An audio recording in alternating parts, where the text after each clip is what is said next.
Hello friends, so today we'll be talking about the topic of sexually transmitted diseases. So let us understand the topic.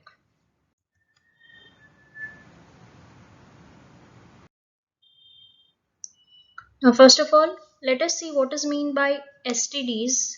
The full abbreviation is sexually transmitted diseases. They are also called as VD, and VD stands for venereal diseases. They are also known as RTI, which you can call it as reproductive tract infections. They can be varied. The causative agents can be viruses, bacteria, or the protozoas.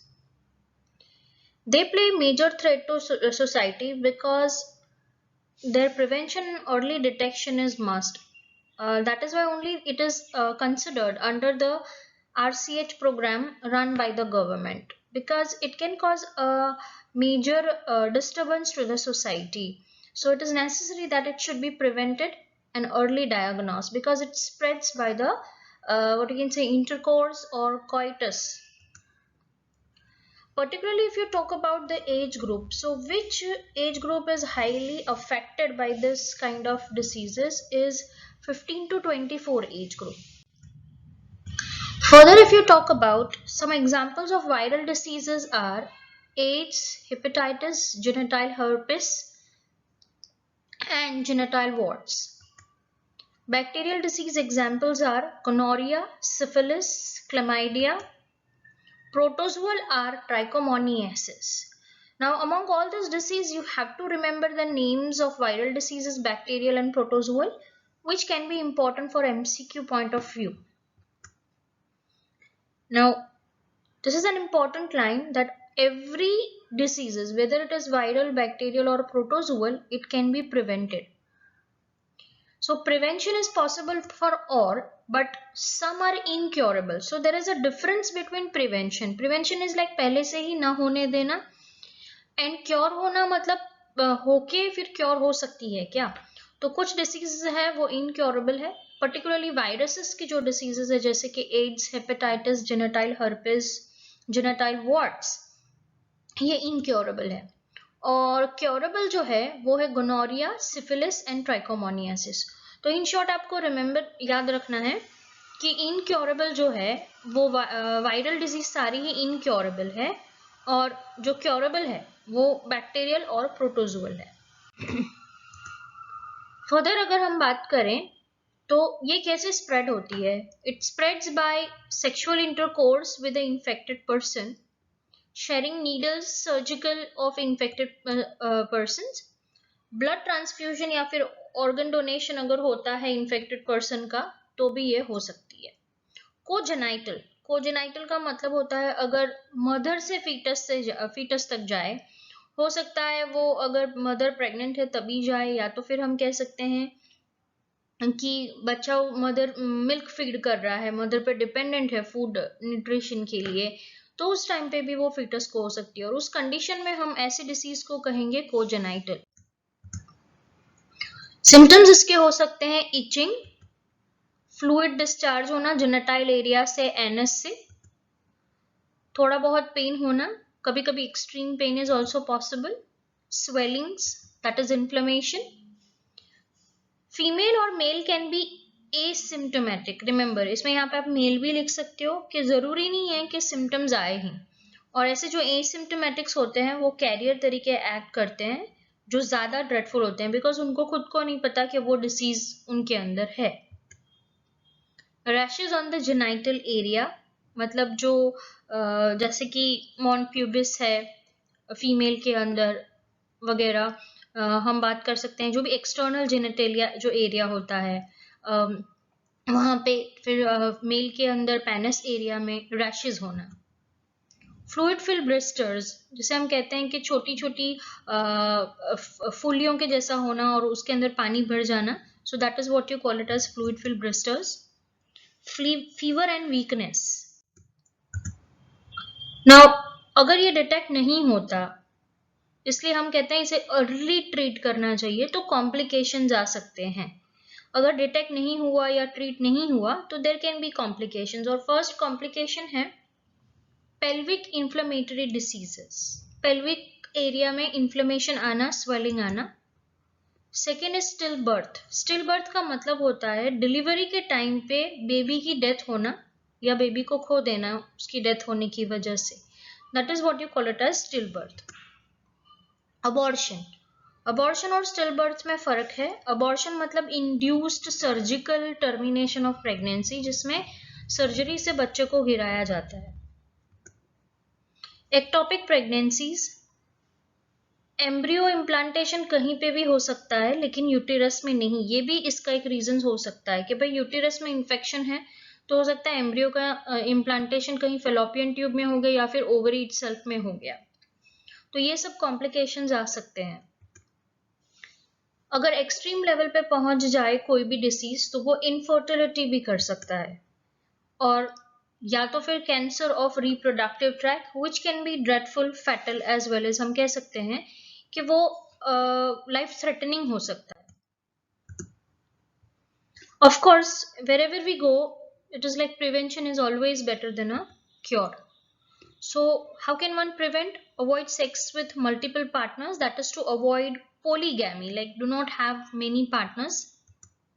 Use of condoms during intercourse or coitus. Condom is one of the thing which prevents all the sexually transmitted diseases. Thorough checkup of blood organ prior to transfers या donation. कोई भी blood ले रहा है या organ ले रहा है, डोनेशन हो रहा है ब्लड या ऑर्गन का, तो उसे थरो चेक करना चाहिए medically, clinically. It should be well thoroughly checked. Consult qualified doctors and get complete treatment in case if diagnosed with the disease. सबसे पहले तो एक वो शाई फैक्टर होता है कि अगर ये डिसीज है तो अब क्या करें, तो वो शाई फैक्टर नहीं होना चाहिए, डॉक्टर को कंसल्ट करना चाहिए, और जैसे ही अगर पता चला है कि ये डिसीज है, सेक्सुअली ट्रांसमिटेड डिसीज है, तो it should be treated as soon as possible. So let us talk about some diseases. The first is viral disease. Here we'll be talking about AIDS, that is acquired immunodeficiency syndrome. There is a mistake. It should be acquired immunodeficiency syndrome. This should be the words. The next, it is caused by HIV, that is human immunodeficiency virus. Symptoms होता है जैसे कि आप देख रहे हो कि immunodeficiency मतलब इम्यून सिस्टम हमारी वीक हो जाती है। एक्चुअली ये वायरस और कुछ नहीं करता, ये हमारे इम्यून सिस्टम को वीक कर देता है। सो जो एड्स का जो इन्फेक्शन है उसे हम प्राइमरी इन्फेक्शन कहते हैं, और उसकी वजह से इम्यून सिस्टम वीक होना और उसकी वजह से जो दूसरे इन्फेक्शंस होते हैं उसे हम कहते हैं सेकेंडरी इन्फेक्शंस। तो एड्स में हमेशा याद रखना प्राइमरी इन्फेक्शन एड्स खुद है और उसकी वजह से दूसरे होने वाले इन्फेक्शन को हम कहते हैं सेकेंडरी इन्फेक्शंस, जैसे कि न्यूमोनिया, टीबी। एयरबोर्न डिसीजेस जल्दी हो जाती है इसमें। कुछ सिम्टम्स होते हैं जो एड्स के होते हैं लेकिन वो एड्स के लगते नहीं हैं, वो दूसरी डिसीज के लगते हैं। That is why we call this as ARC and it is also known as AIDS related complex. And the symptoms are excessive weight loss, diarrhea, fever and cough. Remember that AIDS is incurable. दूसरी जो viral disease है वो है genital herpes. ये दो type के virus से होती है। अगर जेनाइटल है मतलब रिप्रोडक्टिव ट्रैक को इन्फेक्शन कर रहा है तो it is HSV2, that is herpes simplex virus 2। और कहीं और इफेक्ट कर रहा है जैसे कि माउथ या फिर बैक पोर्शन, जैसे कि हम कहें जैसे कि जहाँ पे हमारा वर्टिब्रल कॉलम है वहां पे, या एब्डोमिनल एरिया में कहीं पे इन्फेक्ट कर रहा है, मतलब एक्सेप्ट द जेनाइटल एरिया अगर कहीं इन्फेक्शन हो रहा है तो वो होगा HSV1 से, that is herpes simplex virus 1। लेकिन याद रखना जो रिप्रोडक्टिव ट्रैक में होता है वो HSV2 से होता है। फर्दर अगर हम बात करें तो इसके सिम्टम्स क्या है, तो ये जो वायरस होता है वो सेंसरी नर्व्स के अंदर रहने लगता है, स्पाइनल कॉर्ड के अंदर, और वो डॉर्मेंट रहता है, ये याद रखना। और कुछ पीरियड के बाद वो एक्टिव होता है, और जहां पे वो एक्टिव होता है वहां पे सोर्स या फिर वेसिकल्स, गुजराती हम जैसे कहते हैं पानी थी भरेली फोड़लियो, या तो फिर रैशेज, सोर्स वो प्रोड्यूस करता है।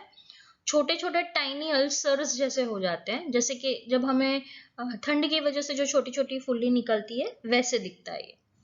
तो ज्यादातर ये डोरमेंट है, मतलब ये एसिम्प्टोमेटिक होता है, बट जब भी वो एक्टिव हो जाते हैं वायरसेस तभी वो कुछ सिम्टम्स प्रोड्यूस करता है। ये कॉन्टैजियस है, जैसे कि एक पर्सन नॉन सिम्टोमेटिक है या एसिम्टोमेटिक है तब भी ये किसी और को इन्फेक्ट कर सकता है, चाहे उसको सोर्स या लीजन्स दिखे या ना दिखे। जैसे मतलब एक पर्सन के अंदर ये HSV है तो चांसेस है कि वो किसी और को इन्फेक्ट करेगा। इसमें फीवर और पेन होता है, और इन्फेक्टेड एरिया जैसे कि जहां पे भी जेनाइटल एरिया में सोर्स है या फिर वेसिकल्स है तो वहां पे वो क्या करेगा, ज्यादातर वहां पे पेन होता है और उसकी वजह से फीवर भी आ सकता है। The third viral disease we are going to talk about is genital warts. It is caused by HPV, that is known as human papilloma viruses. इसके जो symptoms होते हैं वो women में again tiny warts दिखाई देते हैं inside and outside of vagina on the cervix around the anus. मतलब particularly जो external genitalia है वहां पे आपको warts देखने मिलेंगे। Men में भी वही पेनिस और स्क्रोटम सेक और एनस की जगह पे वॉर्ट्स देखने मिलेंगे। You can say that generally एक ही चीज आपको यहाँ पे याद रखनी है, warts on the extragenital area. Now we will start with the bacterial disease. The first bacterial disease is gonorrhea, caused by Neisseria gonorrhea. It is a gram-negative bacteria. Symptoms are, it differs in men. Penile discharge मतलब penis में से कुछ secretion निकलना, mild to severe burning sensation while urinating, जैसे urine pass करते हैं burning sensation होना। Can progress to epididymis, मतलब जो वो कॉइल्ड ट्यूब होती है जो हमने ह्यूमन रिप्रोडक्शन में पढ़ा, एपिडिडाइमिस जो स्पर्म्स को स्टोर करती है, तो वहां पे स्वेलिंग आ सकता है। So it can also cause epididymitis. Epididymitis का मतलब होता है इन्फ्लेमेशन ऑफ एपिडिडाइमिस। विमेन के अंदर वही पेनफुल यूरिनेशन, या तो फिर यूरिन में से येलो या फिर ब्लड जैसा कुछ वजाइनल डिस्चार्ज होना, abdominal pain, bleeding between menstrual periods, मतलब मेंस्ट्रुएशन में तो ब्लीडिंग होता ही है लेकिन उसके अलावा और दिनों में भी ब्लीडिंग होना, vomiting, fever, this are all we know, and progression to pelvic inflammatory disease, मतलब इसकी वजह से PID भी हो सकता है। You can say urine infection आप इसे कह सकते हो एक टाइप से। सेकेंड बैक्टीरियल डिसीज हम स्टडी करेंगे वो है syphilis, which is caused by treponema pallidum. It is a bacteria. Symptoms is hard round open sore known as chancre. इसे कैंकर नहीं कहेंगे, शैंकर कहेंगे। ओपन सोर्स मतलब खुले हुए छोटे छोटे लीजन्स जैसे होते हैं जिसे हम कहते हैं Shankar.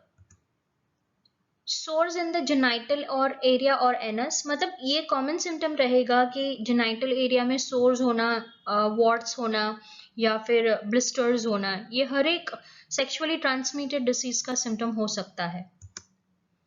Mild fever, fatigue, fatigue का मतलब feeling of tiredness, headache, sore throat हो सकता है इसमें। Patchy hair loss which is a symptom that shows, इसमें पैची हेयर लॉस होगा कि कहीं कहीं जगह से पैच के फॉर्म में हेयर निकल जाएंगे। एपेटाइट लॉस मतलब हंगर, फूड का कोई डिजायर ना होना, that is what you call it as loss of appetite. Weight loss. Now the next bacterial disease we are going to talk about is chlamydia.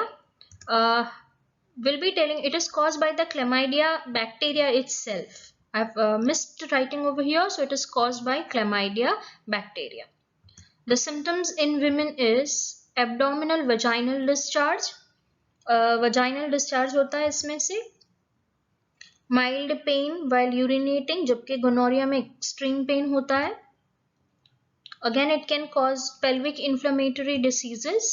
In men, penile discharge, pain while urinating, and it can cause epididymitis, that is inflammation. And the last disease we'll be talking about is trichomoniasis, which is a protozoal disease.